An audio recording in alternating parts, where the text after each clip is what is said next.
We're in Shenandoah National Park, starting on a 12-mile loop of Blackrock Summit, Furnace Mountain, and Austin Mountain. You'll enter the park through the south entrance at Rockfish Gap. Then it's about a 30-minute drive along Skyline Drive to Blackrock Summit parking. There's limited service up here, and there's not a restroom at those trailheads, so plan accordingly. You'll start south on the Appalachian Trail. Pretty quickly into the hike, you'll hit one of the best views in the park. There's a 360 viewpoint when you climb up the rock scramble. Because we're so close to the parking lot, you should make a note that the summit can be crowded. Luckily, the rock scramble spreads everyone out across the top, and on a weekday it's relatively quiet and enjoyable. I was able to sit at the summit for an hour or so to capture a watercolor sketch of the view. I took plenty of photos of the mountains, so I'll be able to put together a few compositions for landscape paintings when I return to my studio. I love how warm and muted the colors of the distant mountains are, so I'm looking forward to painting this scene with what I call vibrant neutrals. The distant blues are complemented by the warmer tones of the midground, and there are not so many of the greens that dominate most summery landscape paintings, just a splash from the pine trees in the landscape's foreground. Once you pass Blackrock Summit, you'll turn onto Trayfoot Mountain Trail and then onto Furnace Mountain Trail. You'll follow a steady downhill for a few miles.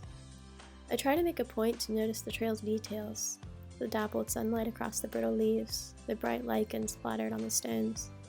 Fall is my favorite season to hike in Shenandoah for two primary reasons.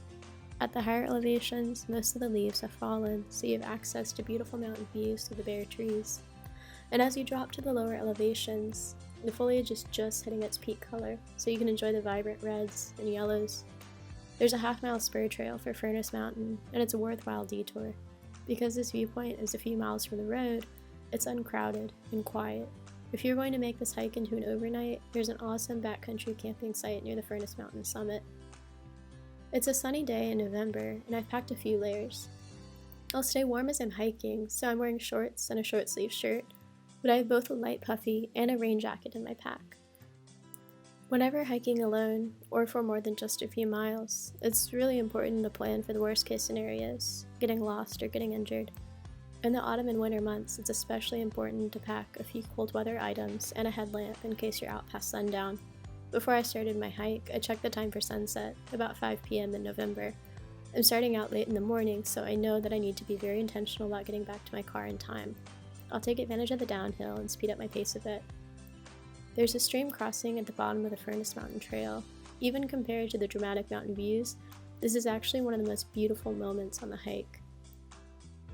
When I'm looking at this stream through an artist's lens, I get excited about the challenge of trying to paint the multiple layers. The reflection of the trees above, the glistening ripples of the clear water, and the assortment of rocks covering the bottom of the stream. These rocks are slippery and awkwardly spaced, so I've packed a backup pair of dry socks in case I misstep. You'll follow the Madison Run Road and then turn off to hike up Austin Mountain Trail.